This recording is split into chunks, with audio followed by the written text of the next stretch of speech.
Everyone, मी संपदा तुम्हा सगळ्यांचं आपल्या एका छोट्याशा मिनी व्लॉगमध्ये पुन्हा एकदा स्वागत करते।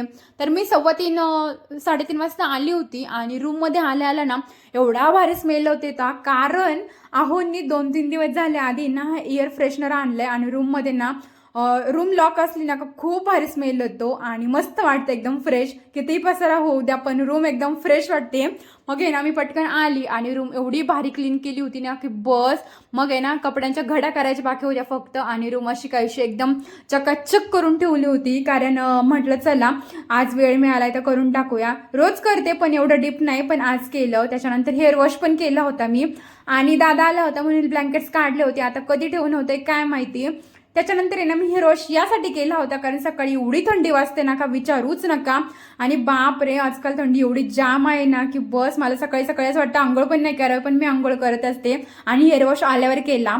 कपडे पण धुतले होते कारण कपडे तर आल्यावरच धुवत असते मी, कारण सकाळी सकाळी वेळच नसतो कपडे धुवायला, फक्त स्वयंपाक होतो आणि हे सकाळच्या जेवणाचे भांडे आहेत ते पण आता घासायचेत मला। आणि गॅलरी पण आहे ना आज एकदम पाणी टाकून मस्त स्वच्छ केली होती कारण आज आहे ना खालचं दुकान बंद होतं, म्हटलं चला पाणी टाकून घ्यावं, नाही तर माणसं असतात खाली त्याच्यामुळे काही जमत नाही रोज।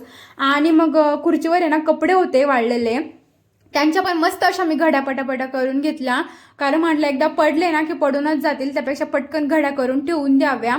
आणि मग मी पण टॉवेल वगैरे सोडला कारण म्हटलं चला खूप थंडी वाजते पटकन थोडंसं फ्रेश व्हावं। मस्त लोशन वगैरे लावलं होतं, लोशनच लावते सध्या कारण एवढं ड्राय स्किन व्हायला लागली ना की बस माझी तेवढी ड्राय होते ना का विचारूच नका।